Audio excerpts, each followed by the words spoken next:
বলল, আমি কিছু করিনি, সব চৌধুরীদের আদেশে হয়েছে। আমাদের ছেড়ে দিন স্যার, প্রাণ ভিক্ষা চাইছি, প্রাণ ভিক্ষা দিন। জাঙ্কুক মুচকি হাসলো, এগিয়ে গেল কালামের দিকে। বোগামকে টুকরো টুকরো কর, তারপর বস্তাবন্দি কর। চমকালো তারা। জাঙ্কুকের মনোভাব বুঝতে পারলো না কেউ, তবে জাঙ্কুকের কথার বেড়ে গেল না কেউ। কিছু সময়ের ব্যবধানে বোগামের লাশ টুকরো টুকরো করে বস্তায় ভরে রাখলো কালু ও কালাম। যদিও এসব করতে বেশ কষ্ট হয়েছে তাদের, পায়ের যন্ত্রণা ছটফট করছে দুজনেই। জাঙ্কুকের ঠোঁটের কোণে রহস্যময় হাসি। হঠাৎ নিজের হাতের পিস্তলটা এগিয়ে দিল কালামের দিকে। এটা নে, আর আমার হাতে গুলি কর। কালু ও কালাম দুজন দুজনের দিকে তাকালো একবার, তারপর বলল, কি বলছেন স্যার? যা বললাম তাই কর। কালাম বদ্ধ ছেলের মতো তাই করলো। জাঙ্কুকের বাম হাতে একটা গুলি করলো। গুলির শব্দে পে এবং সুগা দুজনেই চমকালো। সুগা আড়াল থেকে বেরিয়ে এলো। জাঙ্কুক আহত অবস্থায় দেখে ছুটে এলো সে। ভাইয়া, কল দিয়ে দেখ পুলিশ কত দূর। বলবি তুই লুকিয়ে কল করেছিস, এরা আমাকে গুলি করেছে। কিন্তু তোমার পায়ে, যা বললাম তাই কর, কুইক। অনিচ্ছা সত্ত্বেও সুগা দূরে চলে গেল আবার। কালামের মনে ভয়, এর সাথে যা করেছে সে, তাতে কি জাঙ্কুক ছাড়বে তাকে? আচমকাই জাঙ্কুক কালামের কপাল বরাবর গুলি ছুড়ল। মুহূর্তেই কালামের নিথর শরীরটা মাটিতে লুটিয়ে পড়ল। ভয়ে জোরে কেঁদে উঠল কালু। জাঙ্কুকের পা জড়িয়ে ধরল সে। আমাকে মারবেন না স্যার, আপনি যা বলবেন সব করব, শুধু জান ভিক্ষা দেন। জাঙ্কুকের চোখের কোণে জল চিকচিক করছে, হাতের ব্যথা তাকে কাবু করেছে। কালুর দিকে ঝুঁকে বসলো জাঙ্কুক। এর মধ্যে পুলিশের গাড়ির শব্দ শুনতে পেল তারা। তাড়াতাড়ি এই ছুরি দিয়ে আমার পায়ে আঘাত কর। স্যার, প্রাণ বাঁচাতে চাইলে যা বললাম তাই কর। কালু জাঙ্কুকের পায়ে ছুরি দিয়ে আঘাত করলো। এবার মাটিতে বসে পড়লো জাঙ্কুক। ফিসফিস করে বলল, এখানে যা হয়েছে সবকিছুর দোষ নিজের কাঁধে নিবি তুই। বলবি বোগামকে তোরা দুজনে খুন করে এমন করেছিস, আর আমার উপর হামলাও করেছিস। আমি সময় মতো তোর জামিন করিয়ে নেব।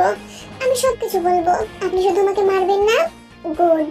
মনে রাখিস, উল্টাপাল্টা কিছু করলে তোর পরিবারের লোকজন বিপদে পড়বে। শুকনো ঢোক গিলল কালু। বাড়িতে তার বুড়ো মা আর একমাত্র ছেলে আছে। বউ মারা গেছে আরো 3 বছর আগে। ঠিক আছে স্যার। কিছুক্ষণের মধ্যে পুলিশ এসে হাজির হলো। পূর্ব পরিকল্পনা মতো সবকিছু নিখুঁতভাবে সম্পন্ন হলো। পুলিশ এসে কালুকে গ্রেফতার করলো। তারা জানে জাঙ্কুক কেবল আত্মরক্ষার জন্য কামালের পায়ে গুলি করেছিল, আর কালু কালামকে সে নিজেই গুলি করেছে। তাদের নিজেদের অভ্যন্তরীণ দ্বন্দ্বে জাঙ্কুকে চিকিৎসার জন্য নিয়ে যাওয়া হলো হাসপাতালে। গাড়িতে বসে একটানা কাঁদতে লাগলো। তার বুকের ভেতর এক অজানা শূন্যতা। জাঙ্কুক যেভাবে আঘাত পেয়েছে সেটাই ভেবে চোখে জল ধরে রাখতে পারলো না সে। সুগা মনে মনে জাঙ্কুকের বুদ্ধির তারিফ না করে পারেনি। হসপিটালের বেডে শুয়ে আছে জাঙ্কুক, পাশেই তে বসে আছে। অপারেশন করে হাত থেকে গুলি বের করা হয়েছে। কাঁদছো কেন হামিংবার্ড? তের গালে হাত রেখে শুধালো জাঙ্কুক। তে জাঙ্কুকের হাতে চুমু খেলো একটা। পরক্ষণে জাঙ্কুক কষিয়ে একটা থাপ্পড় বসালো তের গালে। বিস্ময় নিয়ে তাকিয়ে আছে তে। কি হলো হঠাৎ বুঝতে পারলো না। তোমাকে সকালে বলেছিলাম না রাতে আদর করব, কেন পাকনামি করে বোগামের সাথে গেলে? তুমি অবাধ্য না হলে তো এসব হতো না। এখন এই হাত দিয়ে ঠিক মতো আদর করতে পারবো না তোমাকে। ফুপিয়ে কেঁদে উঠলো তে। জাঙ্কুকের হাতটা ধরে আবারও চুমু খেলো সে। সরি রাগে ভূত, আর কখনো আপনার কথার অবাধ্য হব না। হলে আর আস্ত থাকবে না। শুকনো ঢোক গিলতে জাঙ্কুকের ঠোঁটের কোণে হাসি। এই মানুষটা চাইলে যা খুশি করতে পারে, সবই সম্ভব তার কাছে। আচ্ছা, কাপা গলায় বলল সে। চোখ নামিয়ে নিল। জাঙ্কুকের ঠোঁটের কোণে হালকা হাসি খেললো। ইশারায় থেকে কাছে ডাকলো। ওর ইশারার মানে ঠিক বুঝে উঠতে না পেরে জিজ্ঞেস করলো, কি? এদিকে এসো। বসে থাকাতে ধীরে উঠে এসে জাঙ্কুকের মাথার পাশে গিয়ে দাঁড়ালো। এখন ঝুঁকে আমার কপালে কিস করো। কিছুটা লজ্জা পেল সে, তবুও অবাধ্য হলো না। ধুকপুক বুকে একটু ঝুঁকে প্রিয় স্বামীর কপালে নরম করে একটা চুমু এঁকে দিল। আমারটা নিচু স্বরে শুধালো সে। জাঙ্কুক একটু চমকে উঠলো। বউটা নিজে থেকে চুমু চাইছে আজ। তোমার কি মনে হয় হামিংবার্ড, তোমার বর কি এসব নিয়ে কিপটমি করবে? তুমি না বললেও কিস করতাম। জাঙ্কুক বলল, চোখে সে চেনা দুষ্ট ছেলে। একটু ঝুঁকলো, কিন্তু জাঙ্কুক কপালে নয়, সরাসরি ঠোঁটেই মনোযোগ দিল। ঠোঁটে ঠোঁট ছুঁয়ে দিল জাঙ্কুক। হালকা ব্যথায় ভুরু কুচকে উঠল তের। মিনিট 2 পর সোজা হয়ে দাঁড়ালো সে। কিছু না বলেই ঠোঁটে হাত রাখলো। মুখটা ফ্যাকাশে, চোখ দুটো যেন খানিকটা নরম অভিমানে ভরা। মুখটাই নষ্ট হয়ে গেছে তের। সবসময় চুমু দিতে গেলেই রক্ত বের করে ছাড়ে লোকটা। জাঙ্কুক জিজ্ঞেস করলো, কি হলো? ধীরে মাথা নাড়লো। কিছু না। ব্যথা পেয়েছো? এবার জাঙ্কুক একটু নরম কণ্ঠে শোধালো। তে যে ব্যথা পেয়েছে সেটা বুঝে গেছে হয়তো। সব সময় এমন করেন কেন? একটু আস্তে দিলেও তো হয়। ব্যথা পেয়েছি। জাঙ্কুক এবার একটু হাসলো না, গম্ভীরভাবে বলল, তোমাকে কষ্ট দিতে চাইনি হামিংবার্ড, কিন্তু তুমি জানো আমার আদরের ধরন এমনই, ছুঁয়ে দিলে জ্বলে পুড়ে খাক হয়ে যায়। তে মাথা নিচু করে রইল, খুব আস্তে বলল, জানি। এবার আস্তে কপালে কিস দেব, কথা দিচ্ছি। এটা বলে একবার মাথা ঝাঁকালো, রাগ করেনি, তবু একটু অভিমান রয়ে গেল চোখের ভেতর। আমি কি ভুল সময় এসে পড়লাম? দরজার ফ্রেমে দাঁড়িয়ে থাকা সুগার গলায় ছিল শান্ত স্বর, কিন্তু তার চোখে ভেসে উঠেছিল একরাশ জিজ্ঞাসা। আচমকা সুগার উপস্থিতিতে হকচকিয়ে গেল তে, তড়িঘড়ি করে হাত দিয়ে ঠোঁটের কোণে লেগে থাকা রক্ত মুছে নিল। জাঙ্কুক নিঃশব্দে শুয়ে, মুখে একটুও ভাবান্তর নেই, যেন এই মুহূর্তটাই ছিল তার জন্য একেবারে স্বাভাবিক। না, আয়, সংক্ষেপে বলল সে। ভাইয়ের অনুমতি পেয়ে সুগা কেবিনে ঢুকলো, চোখ বুলিয়ে নিল ভাই ভাবির দিকে। ভাইয়া, তোমার কথা মতো ডিসচার্জের ব্যবস্থা করে ফেলেছি, আগামীকাল সকালে আমরা বাসায় ফিরে যেতে পারবো। কিন্তু উনি তো পুরোপুরি সুস্থ হননি। এর কণ্ঠে স্পষ্ট উদ্বেগ। জাঙ্কুক শান্ত গলায় বলল, আমি অতটাও অসুস্থ নই পাখি, হাতে গুলি লেগেছিল, বের করে ফেলা হয়েছে। বাকি চিকিৎসা বাসা থেকেই হবে, দরকার পড়লে নার্স রাখবো, তুমি চিন্তা করো না। সুগার ঠোঁটের কোণে দুষ্টু হাসি টেনে চুপ করে দাঁড়িয়ে রইল। ভাই আর ভাবির প্রেম দেখার মধ্যে যেন এক ধরনের মজা খুঁজে পেল সে। কিন্তু জাঙ্কুকের শেষ কথাগুলো বিশেষভাবে পছন্দ হয়নি তের। তার কপাল কুঁচকে উঠল, ভেতরে জমে থাকা বিরক্তিটা চেপে গেলেও চোখে সেটা ধরা পড়ে গেল স্পষ্ট ভাবে।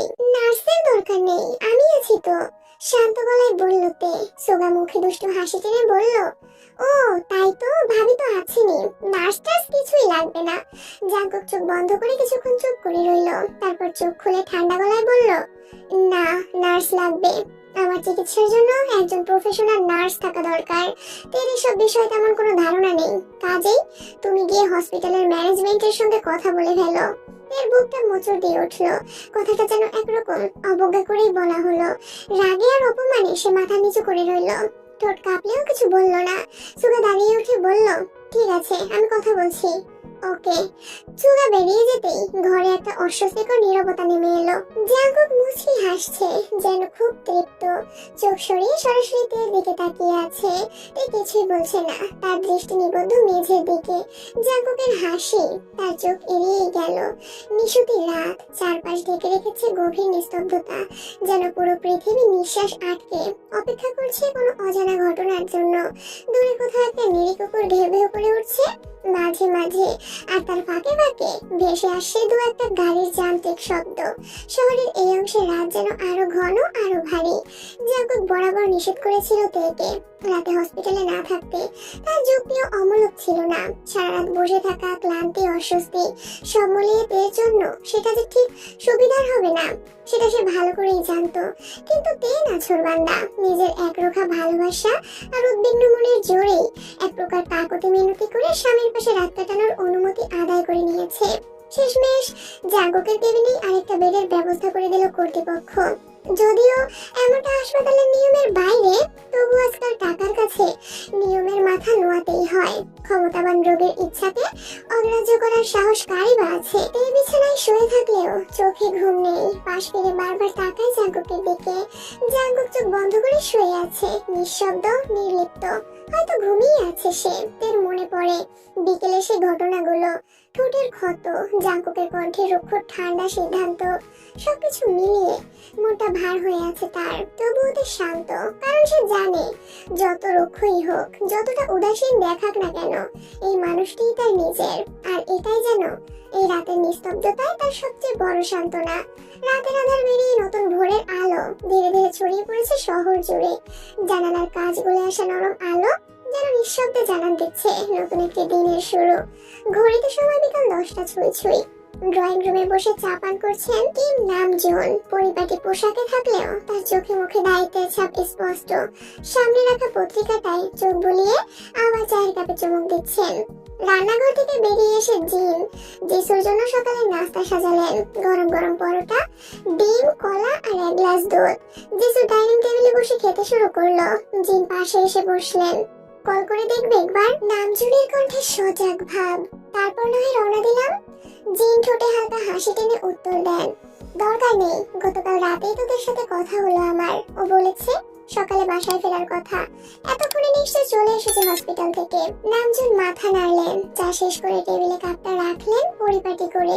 ঠিক আছে, জিসুর খাওয়া শেষ হলে তোমরা মা মেয়ে রেডি হয়ে নাও। আমার তো আর রেডি হওয়ার বালাই নেই, একটা শার্ট পরলেই চলবে। জিন হালকা হেসে সম্মতি জানালেন। ঠিক আছে। জিন জিসুর পাশে বসে নাস্তা শুরু করলেন। সকাল থেকেই দরজার পাশে বারবার এসে দাঁড়াচ্ছিল জিমিন। শুধু প্রিয় ভাবের বিপদের জন্য নয়, তার সাথে জাঙ্কুক ভাইয়ের আহত হওয়ার খবরও তাকে অস্থির করে তুলেছে। এতগুলো বছর ধরে জাঙ্কুক ভাই আশ্রয়, আর আজ সেই মানুষটাই হসপিটাল থেকে ফিরছে আহত অবস্থায়। অস্থিরতাটা সারাটা সকাল পার করেছে সে। পুরো বাসাটা পরিষ্কার করে রান্না শেষ করে এখন শুধু ওদের ফেরার অপেক্ষা। লিসা খাতুন আজ ঘর থেকে বের হননি। জিমিন একা একাই সমস্ত কাজ সেরে রেখেছে। সকালটা কেমন গুমোট ছিল তার কাছে, এক ধরনের চাপা আতঙ্ক যেন বুকের মাঝে ঠাঁই নিয়েছিল। আকস্মিক ভাবেই গেটের বাইরে গাড়ির শব্দ শুনেই চমকে উঠল সে। রান্নাঘরে থাকা অবস্থাতেই শব্দটা কানে আসে। সব ফেলে রেখে এক প্রকার দৌড়ে চলে এলো ড্রয়িং রুমে। দ্রুত এগিয়ে গিয়ে আগে ভাগে দরজাটা খুলে দিল। সুগার সঙ্গে জাঙ্কুককে নিয়ে গেটের ভিতর ঢুকছে তে। শান্ত ধীর ভঙ্গিতে হাঁটছেন তারা। জাঙ্কুকের হাতে ব্যান্ডেজ বাঁধা, যদিও তার মুখে ক্লান্তির কোনো ছাপ নেই, পায়ে কেবল সামান্য কাটা ছেঁড়ার দাগ। তেমন গুরুতর কিছু না, কিন্তু সুগার ঠিকই তাকে শক্তভাবে ধরে রেখেছে। ভাইকে একা ছেড়ে দেওয়ার মানুষ সে নয়। তাদের পেছনেই আসছেন একজন নার্স, হাতে প্রাথমিক চিকিৎসার সরঞ্জাম। জিমিনের চোখ অশ্রু সজল হয়ে উঠেছিল। দরজার এক পাশে দাঁড়িয়ে নীরবে তাকিয়ে রইল সে। ভালোবাসার মানুষগুলো সুস্থভাবে ফিরে আসাটা যে তার কাছে এক বিশাল স্বস্তির বিষয়। ভাবি, আপনি ঠিক আছেন তো? জিমিনের গলা কাঁপছিল উদ্বেগে। আমি ঠিক আছি, নরম গলায় জবাব দিল তে। মনে হচ্ছিল যেন চোখের পানি আটকে রেখেছে জিমিন। সামনে পেয়ে আর দেরি করলো না, ছুটে এসে থেকে শক্ত করে বুকে জড়িয়ে ধরলো, যেন বুকের ভেতরের সব ভয়, সব দুশ্চিন্তা ঝেড়ে ফেলতে চাইছে আলিঙ্গনে। জাঙ্কুক একটু বিরক্ত হয়ে কপাল কুঁচকে বলল, আমি অসুস্থ, আমার জন্য চিন্তা কর জিমিন। তোর ভাবিকে জোরাজুরি বন্ধ কর। তার স্বরের মধ্যে ছিল হালকা হিংসে মেশানো সুর। সোগা মুখে মিটি মিটি হাসি ফুটে উঠল তার। ভাইয়ের এই জেলাসির মিষ্টি রূপ সে বহুবার দেখেছে, তবে গতকালের ঘটনার পর আজ যেন আরো স্পষ্ট বোঝা যাচ্ছে জাঙ্কুক তার তেকে কতটা ভালোবাসে। ভাইয়া, এখন আপনার হাত কেমন? আর পায়ের ব্যথা কি কিছুটা কমেছে? তেকে ছেড়ে এবার জাঙ্কুকে দেখে এগিয়ে গেল জিমিন। সব ঠিক আছে, অল্প একটু জ্বালা পোড়া হয় মাঝে মাঝে, তবে এখন একটা চা হলে বেশ ঝরঝরে লাগবে। ঠিক আছে ভাইয়া, যাচ্ছি আমি। জিমিন রান্নাঘরের দিকে হেঁটে গেল। সুগা এবং নার্স মেয়েটা মিলে জাঙ্কুকে ধরে দোতলার দিকে ওঠানোর জন্য এগোলো, কিন্তু হঠাৎই তে এগিয়ে এসে সুগার পথ রোধ করে বলল, ভাইয়া, আপনাকে কষ্ট করতে হবে না। আর নার্স আপু, আপনাকে ওনাকে ধরতে হবে না, আমি নিজেই নিয়ে যাচ্ছি জাঙ্কুককে। তার চোখে ছিল দৃঢ়তা, কণ্ঠে ছিল যত্ন আর দখলদারির এক অদ্ভুত গাম্ভীর্যতা। সুগা আর নার্স একে অপরের দিকে তাকিয়ে হালকা হেসে সরে গেল পাশে। কিন্তু আপনি কি সত্যি ওনাকে নিয়ে যেতে পারবেন? সুগার কণ্ঠে ছিল খুনসুটির সুর, চোখে মুখে দুষ্টুমির হাসি। ওটা একরকমই ইচ্ছে করেই বলল সে, থেকে হালকা করে জ্বালানোর জন্য। জাঙ্কুক তখন ঠোঁটে মুছিয়ে হাসি ফুটিয়ে বলল, হ্যাঁ পারবে, নিশ্চয়ই পারবে, তুই যা নিজের কাজ কর। আমাকে আমার বউ নিজে নিয়ে যাবে রুমে। ওকে জাহাপনা, এলাম আমি, বিদায়। সুগা হাসতে হাসতে রান্নাঘরের দিকে পা বাড়ালো। জাঙ্কুক বিষয়টা খেয়াল করলো। এদিকে নার্স তখনও দাঁড়িয়ে। তে এবার তার দিকে তাকিয়ে বলল, দোতলার 3 নম্বর রুমটা আমাদের, আপনি আগে যান, আমি ওনাকে নিয়ে আসছি। নার্স হাসি হাসি মুখে মাথা নেড়ে ধীরে ধীরে ঘরের দিকে এগিয়ে গেল। আর তখনই জাঙ্কুক হঠাৎ জিজ্ঞেস করলো, সুগা রান্নাঘরে গেল কেন? প্রশ্ন একটু শুনেই তের মুখটা পড়ে গেল মুহূর্তেই। ভেতরে ভেতরে চমকে উঠল সে, বুকের ভেতর ধুকপুক করে উঠল এক অজানা আশঙ্কায়। যদি জাঙ্কুক কিছু টের পায়, যদি জিমিন আর সুগার সম্পর্ক নিয়ে প্রশ্ন তোলে, এই সময় এই অবস্থায় এসব হলে তো পরিস্থিতি আরো জটিল হয়ে যাবে। একটু সামলে নিয়ে চোখ নামিয়ে তে বলল, এমনি হয়তো কোনো দরকার ছিল, আর রান্নাঘরে কিছু লাগতে পারে। জাঙ্কুক গভীরভাবে তাকালো তের চোখের দিকে। এক মুহূর্ত যেন থেমে রইল সময়। তের ভেতরের উদ্বেগটা বুঝে ফেললো কি, নাকি স্রেফ ক্লান্ত হয়ে আর প্রশ্ন করলো না, বোঝা গেল না ঠিক। চলুন ঘরে যাই। কণ্ঠে তাড়াহুড়োর ছাপ স্পষ্ট। তে যেন যত তাড়াতাড়ি সম্ভব এই প্রশ্নটা থেকে সরে যেতে চাইছে। জাঙ্কুক এক ধরনের প্রশ্রয় মিশ্রিত সন্দেহের হাসি হাসলো, তারপর গম্ভীর ভঙ্গিতে বলল, মনে হচ্ছে তুমি কিছু একটা লুকাচ্ছ আমার কাছ থেকে। তুমি জানো হামিংবার্ড, তোমার ব্যাপারে আমি মারাত্মক ওভার পজেসিভ। আর আমার রাগ যখন ওঠে তখন কিন্তু কন্ট্রোলে থাকি না আমি। শুকনো ঢোক গিলতে মুখের দিকে তাকিয়ে বুঝতে পারছে আর যেন কিছুটা বেশি সিরিয়াস হয়ে গেছে জাঙ্কুক। তাই একটু আমতা আমতা করে বলল, আমার এমন কিছু নেই যা আপনার কাছ থেকে লুকানোর প্রয়োজন আছে। শিওর? জাঙ্কুকের চোখে এক ধরনের গভীর খোঁচা মেশানো দৃষ্টি। 100% শিওর রাগী ভূত? মাথা দুলিয়ে বলল তে। হাউ কিউট, রাগী ভূত? জাঙ্কুক খিলখিল করে হেসে ফেলল। চলো ঘরে, গতকাল রাতের আদরটা তো মিস হয়ে গেছে, এবার সেটা ফুলফিল করতে হবে। তে এক ধাক্কায় থেমে গেল, মুখ গম্ভীর করে চোখ কুচকে কিছুটা রেগে বলল, রুমের মধ্যে তো নার্স ফার্স বসে আছে। ঠোঁট কামড়ে হাসলো জাঙ্কুক। এমন রাগ আর হিংসার মিশ্রণে ফুসতে থাকা তেকে সে দারুণ উপভোগ করছে। এখনো সিঁড়ি বেয়ে দোতলার বারান্দায় উঠছে তারা। ও তাই নাকি? সমস্যা নেই, সুস্থ হয়ে উঠে আগে 2-3 দিন যাক না, তারপর না হয়। জাঙ্কুক ইচ্ছে করেই বাক্যটা অসম্পূর্ণ রাখলো, যেন আগুনে একটু ঘি ঢালে। তার চোখ মুখ দেখে বোঝা যায় মেয়েটা চূড়ান্ত বিরক্ত। তবুও সে শান্ত গলায় বলল, হ্যাঁ সেটাই, এখন ভেতরে চলুন, রুমের সামনে দাঁড়িয়ে আছি। হ্যাঁ চলো। জাঙ্কুকের চোখে মুখে দুষ্টুমি ভর করেছে আজ, কিন্তু তে সেটা বুঝতে পারছে না বলেই ভেতর ভেতর রাগে জ্বলছে। তে আর জাঙ্কুক রুমে ঢুকতেই নাচ সেখানে ছিল, চারপাশ পরিষ্কার পরিচ্ছন্ন করে সাজানো। জাঙ্কুক তার খাটে বসে একটু হালকা করে চোখ বন্ধ করলো। যন্ত্রণা ও ক্লান্তির মাঝেও স্বস্তি খুঁজছে। হসপিটাল থেকে ফেরার পর শরীর এখন একটু বিশ্রামের দাবি করছে। তে জাঙ্কুকের পাশে বসেছে। নার্সকে একদম সহ্য হচ্ছে না তার। নার্সের বয়স কম, 25 হবে হয়তো, দেখতে সুন্দরী। নার্স ব্যান্ডেজ বদলানোর জন্য প্রস্তুত হয়ে পাশে একটি চেয়ার টেনে বসলেন। তার সতর্ক নজর জাঙ্কুকের হাতে আর পায়ের ক্ষতের উপর রাখা, যেন কোথাও কোনো সমস্যা না হয়। আপনি একটু রেস্ট নিন, তারপর আমি ক্ষতস্থান থেকে ব্যান্ডেজ করে দেব। জাঙ্কুক মাথা নেড়ে বলল, ওকে নার্স ম্যাম। মেজাজ বিগড়ে গেল তের। ঢং, আবার নার্স ম্যাম বলতে হবে কেন? যত সব আধিক্যতা। আচমকা পেছন থেকে কেউ এসে জড়িয়ে ধরায় জীবন চমকে উঠল। হাতের কাপটা পড়ে যাওয়ার উপক্রম হলো, কিন্তু পরক্ষণেই নিজেকে সামনে নিল, কারণ বুঝতে বাকি রইল না এই বাড়িতে তাকে এভাবে জড়িয়ে ধরার সাহস রাখে কেবল একজনই, মিস্টার সুগা। এইভাবে কেউ জড়িয়ে ধরে যদি আপনার মা দেখে ফেলতো? সুগার কণ্ঠে নিস্পৃহ ভঙ্গি। তখন যা হওয়ার হবে, আমি তো তোমার আর তুমি আমার। না ছাড়ুন, এখন কাজ করছি আমি। আচ্ছা ছাড়লাম। শোনো, রাতে ছাড়ে যাব, কল করব, সঙ্গে সঙ্গে চলে এসো। দয়া করে ঘুম ঘুম অভিনয় করে পালিয়ে যেও না। রাতে কখন? গভীর রাতে, যখন সবাই ঘুমে ডুবে থাকবে। কেন? ভালোবাসতে। জিমিন তাকালো একটু থেমে, চোখে মুখে অনিচ্ছা, কিন্তু গালে লুকানো এক রাশ লালিমা। আচ্ছা এখন আপনি যান, আমি চালিয়ে যাচ্ছি সবার জন্য, আপনার রুমেও দিয়ে আসবো। তাহলে তো ভালোই। আপাতত টাটা মিস মুচি জিমিনা। সুগার চোখ টিপে হাঁটতে হাঁটতে বেরিয়ে গেল। জিমিনের ঠোঁটের কোণে হালকা হাসি। মনোযোগ সহকারে নার্সের দিকে তাকিয়ে আছে তে। ব্যান্ডেজ চেঞ্জ করে দিচ্ছে সে। জাঙ্কুক চোখ বন্ধ করে শুয়ে আছে অর্ধ উন্মুক্ত শরীরে। জাঙ্কুককে এভাবে দেখে তের অসহ্য লাগছে বেশ, কারণ নার্সও জাঙ্কুককে দেখছে। বিষয়টা তের একদমই ভালো ঠেকছে না। ভাবি দেখেন কারা এসেছে।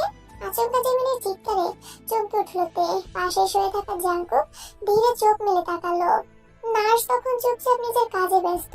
জাঙ্কুকের দিকে তাকিয়ে টেনে গলায় বলে উঠল, আমি গিয়ে দেখি। জাঙ্কুক ভ্রুকুচকে উত্তর দিল, না, আগে জেনে নাও কে এসেছে, তারপর যেও। তে মাথা নেড়ে ঘর থেকে বেরিয়ে জিমিনকে ডাকলো, জিমিন আপু কে এসেছে গো? জিমিন একটু হাসি চেপে বলল, জিসু এসেছে, সঙ্গে আপনার মা বাবাও। খুশিতে মুখখানি আলোকিত হয়ে উঠল তের। সে দৌড়ে আবার বেডরুমে ফিরে গেল। আমার বাবা মা আর বোন জিসু এসেছে, আমি নিচে যাচ্ছি, উৎসাহ ভরে বলে উঠল তে। জাঙ্কুক তাকিয়ে রইল ওর দিকে, ঠোঁটের কোণে মৃদু হাসি। যাও, কিন্তু সিঁড়ি দিয়ে নামার সময় সাবধানে যেও। ভালোবাসার গাম্ভীর্যে বলা কথাটা শুনে তে একটু থমকালো, তারপর হালকা হাসলো। আচ্ছা সাবধানে যাব। স্বামীর অনুমতি নিয়ে দোতলা থেকে সোজা ড্রয়িং রুমে এসে থামলো তে। দ্রুত দৌড়ে আশায় হাঁপিয়ে গেছে মেয়েটা। জিন মেয়েকে দেখে যেন চোখের জল ধরে রাখতে পারলেন না। মুখ ভর্তি হাসি, গলায় কাঁপুনি, সব মিলিয়ে একজন মায়ের পরিপূর্ণ অনুভূতি। জিনও থমকে গেলেন। তে যেন কেবল তাদের মেয়ে নয়, এক রাজকন্যা হয়ে এসেছে তাদের সামনে। সাজসজ্জা, আচরণ, চোখে মুখে অন্যরকম দীপ্তি, সব মিলিয়ে যেন নতুন করে চিনতে হলো মেয়েটাকে। কেমন আছিস মা? জিন স্নেহ ভরে মেয়েকে জড়িয়ে ধরলেন। আমি ভালো আছি, তোমরা কেমন আছো বলো? তের গলায় আন্তরিক উচ্ছ্বাস। আলহামদুলিল্লাহ। জাঙ্কু কোথায়, এখন কেমন ও? নামজন উদ্বিগ্ন হয়ে জিজ্ঞেস করলেন। রুমে আছে, নার্স কিছুক্ষণ আগে ড্রেসিং করে দিয়ে গেল। জিসু ইতিমধ্যেই জিমিনের সঙ্গে গল্পে মেতে উঠেছে। মেহমানদের আপ্যায়নের ব্যবস্থা করতে জিমিন ও জিসু একসাথে রান্নাঘরের দিকে এগিয়ে গেল। নামজুন ও জিন আবার মেয়ের দিকে ফিরলেন। তাহলে আমাদের নিয়ে চল রুমে, তে। হ্যাঁ চলো, বলে মা বাবার হাত ধরে এগিয়ে চলল তে। জাঙ্কুকের সঙ্গে দেখা সাক্ষাৎ শেষ হলেও সেদিন আর বাড়ি ফেরা হয়নি ওদের। তের জোড়াজোড়িতে দুপুরের খাবার খেয়ে বিশ্রাম নিয়ে তবে বিকেলের দিকে রওনা দেন সবাই। তের মনে আজ এক অনুচ্চারিত আনন্দ। বহুদিন পর সবকিছু এতটা স্বাভাবিক, এতটা শান্ত লাগছে যেন। এমনটাই তো সে চেয়েছিল, একটা গোছানো সংসার, ভালোবাসার মানুষ, কাছের মানুষদের ছোঁয়া। আজ তার ভেতরটা পরিপূর্ণ। পরন্ত বিকেল, বাগানের এক করে রাখা লোহার চেয়ারে বসে আছেন কাই চৌধুরী। চোখে ক্লান্তি, তবু মুখে অদ্ভুত এক তৃপ্তির ছাপ। কদিন ধরে একটার পর একটা ঝামেলায় জর্জরিত ছিলেন তিনি। আজ যেন একটু নিঃশ্বাস ফেলার সুযোগ মিলেছে। ঠিক কিছুক্ষণ আগেই থানা থেকে গোপন এক সূত্র তাকে খবর দিয়েছে কালু মারা গেছে। এই খবরে যেন প্রাণ ফিরে পেয়েছেন কাই চৌধুরী। তিনি ভালো করেই জানেন এসবের পেছনে তার ছোট ভাই মুনবিন চৌধুরীর হাত ছাড়া আর কারো থাকার প্রশ্নই ওঠে না। বোগামের বাবা জাঙ্কুকের বিরুদ্ধে ব্যবস্থা নিতে চাইলেও সুনির্দিষ্ট প্রমাণের অভাবে কিছু করতে পারেনি। তার উপর কালু নিজেই সব দোষ স্বীকার করায় আইনের কাছে সবকিছু পরিষ্কার ছিল। তবে কালুর আকস্মিক মৃত্যুতে গোটা চিত্রটাই ঘোলাটে হয়ে উঠেছে। জেলের ভেতরে বিষক্রিয়ায় কেউ মারা যায়, এটা কি স্বাভাবিক, নাকি কেউ খুব সাবধানে ধামাচাপা দিয়ে গেল এক সম্ভাব্য বিপদকে?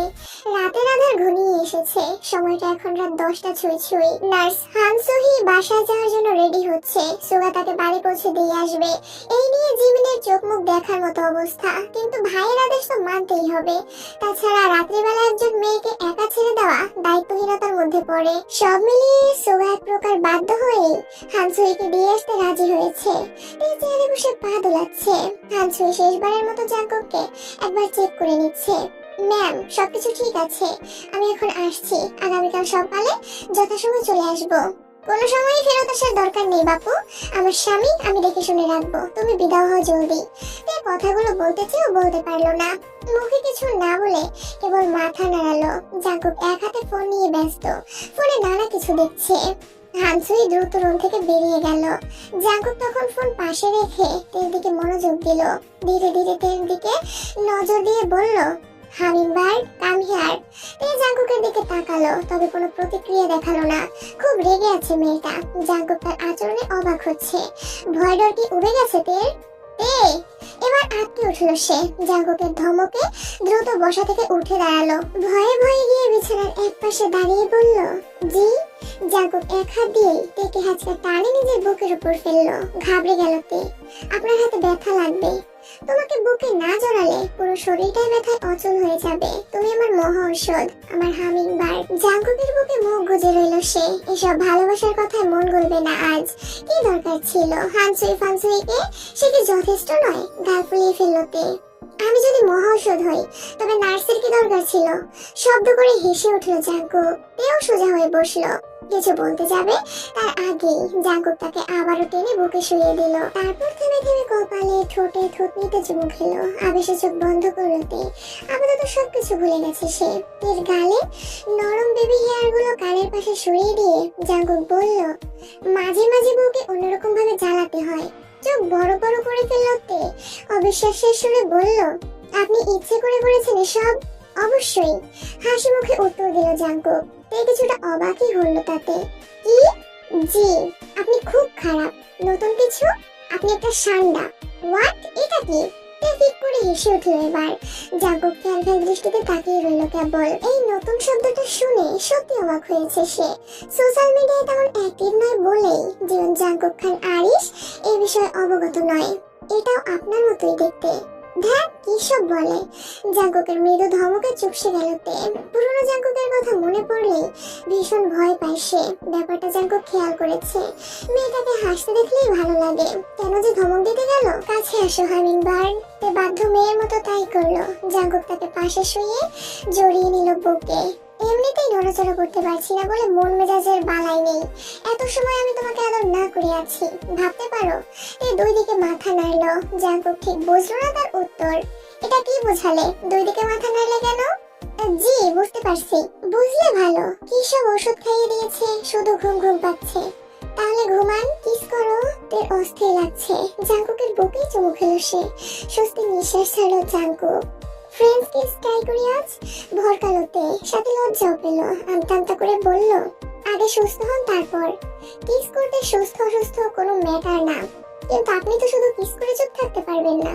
মিনমিন করে বলল তে। জাঙ্কুক খিলখিল করে হেসে উঠল। যাক, এতদিনে কেউ তোমাকে বুঝলো। তুমি চিন্তা করো না পাখি, দুদিন পর সব আদর একসাথে করবো। কিছু বললো না। এসব কথা বলতে অস্বস্তি লাগে তার। জাঙ্কুককে কিভাবে বলবে ভালোবাসার কথা, কিভাবে বলবে? সে নিজেও এখন জাঙ্কুককে চায়। সিনেমার মতো করে বলবে। হ্যাঁ, এটা করা যায়। মাঝে মধ্যে জাঙ্কুকে একটা গান শুনতে শুনেছে তে। কি জানি, মেহবুবা মেরি মেহবুবা, এমন ধরনের কিছু একটা। গানটা নিশ্চয় জাঙ্কুকের পছন্দের, সেজন্য শুনে। এই গানের নায়িকার প্রপোজ করার ধরনটা বেশ ইউনিক। এসব ভেবে তার ঠোঁটের কোণে হাসি ফুটলো। জাঙ্কুক ভাবলো, আদরের কথা হেসেছে তার বউ। এত খুশি, তাহলে চলো এখনই শুরু করি।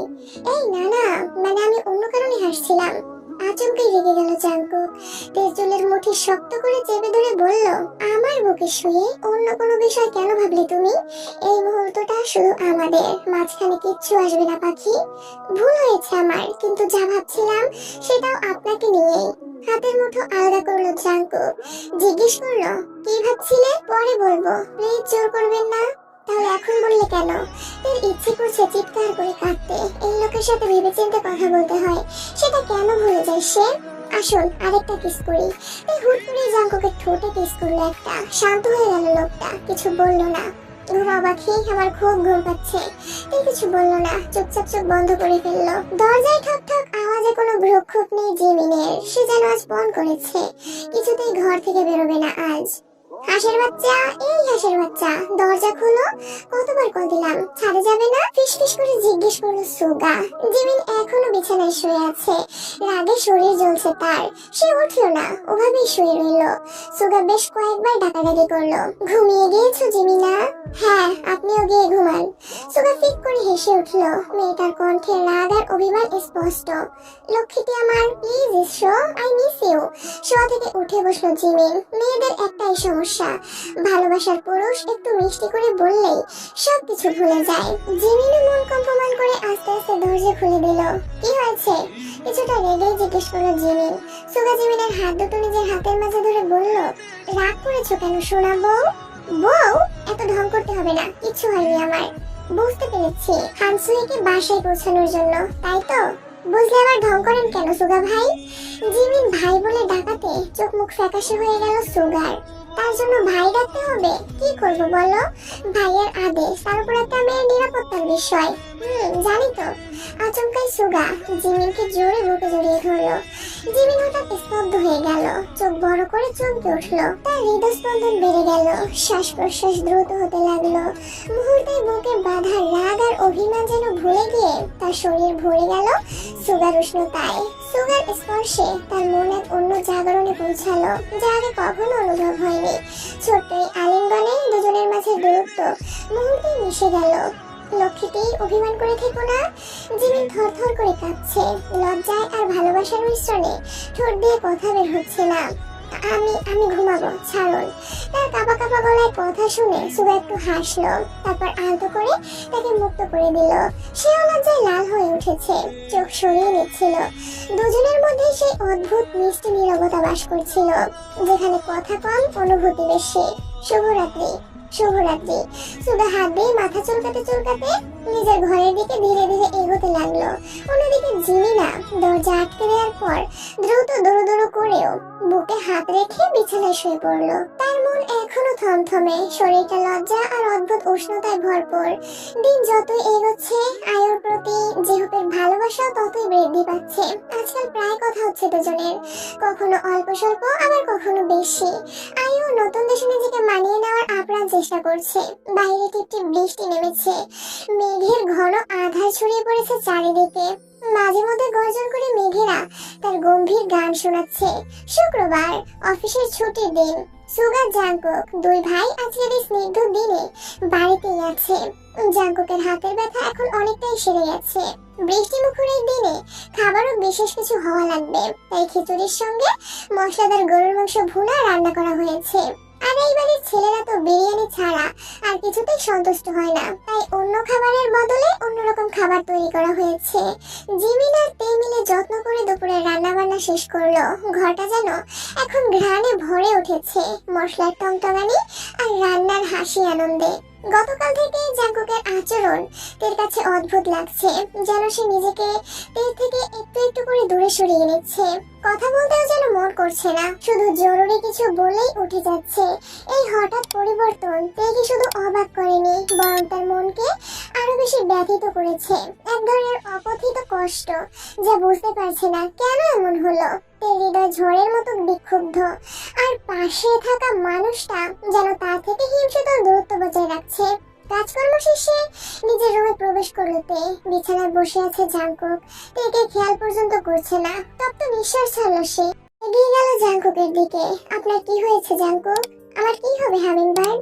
জানি না আমি। জাংকুক কিছু বলল না। তে কিছুক্ষণ তার পাশে চুপচাপ বসে রইল। তবুও জাংকুক তাকে একবারও কাছে টানলো না। একটু অবাক করা ব্যাপার। অবশেষে তে নির্বিকার ভঙ্গিতে ওয়াশরুমের দিকে এগিয়ে গেল। তে চলে যাওয়ার সঙ্গে সঙ্গে জাংকুক দীর্ঘশ্বাস ফেললো। বউয়ের কাছ থেকে দূরে সরে থাকার চেয়ে বড় কষ্ট তার আর কিছুতেই নেই। এই ভাবনা ঘোরাতে ঘোরাতে সে জিহুকে টেক্সট করলো। ভাই, মনে হচ্ছে আমার নিঃশ্বাস আটকে আছে, এভাবে থাকা কি সম্ভব? কিছুক্ষণের মধ্যেই জিহুপ রিপ্লাই দিল, বউয়ের ভালোবাসা পেতে হলে, বউকে সারপ্রাইজ দিতে গেলে এমন করতেই হবে বস। রাত তোর কেরামতি।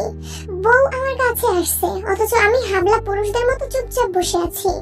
জাংকুক খানের পক্ষে এটা কি সম্ভব বল? তাহলে থাক, কিছু বললাম না। দাঁত বের করা ইমোজি দুইটা। জিহুপের টেক্সট দেখে মুচকি হাসলো জাংকুক। তারপর ফোন ধরলো, কোথাও কল করে খোঁজ নিল সবকিছু ঠিকঠাক চলছে কিনা। অপর প্রান্ত থেকে সান্ত্বনামূলক কথা শুনে কল কেটে দিল সে। যিশু, এই যিশু। মায়ের ডাকে হকচকিয়ে গেল। পড়া বাদ দিয়ে ইয়োনোকে নিয়ে ভাবনায় বিভোর ছিল সে। হ্যাঁ মা, বলো। তুই বলতো কি হয়েছে তোর? ইদানিং এত অন্যমনস্ক থাকিস কেন? থতমত খেল যিশু। থেমে থেমে বলল, ও কই, কি হয়েছে বলো তো? তোর বাবা তোর জন্য কি সব জামা কাপড় নিয়ে এসেছে। ড্রয়িং রুমে গিয়ে দেখ আয়। নতুন ড্রেস? উচ্ছ্বাসিত কণ্ঠে বলল সে। আচ্ছা মা, যাচ্ছি।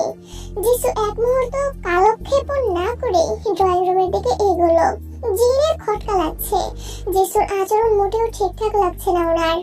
আজকে ঘুমাতে হবে না। আচমকা জাংকুকের এমন কথায় শোয়া থেকে উঠে বসলো তে। জাংকুক খাটের পাশে দাঁড়িয়ে আছে, হাতে একটা ব্যাগ। কিন্তু কেন?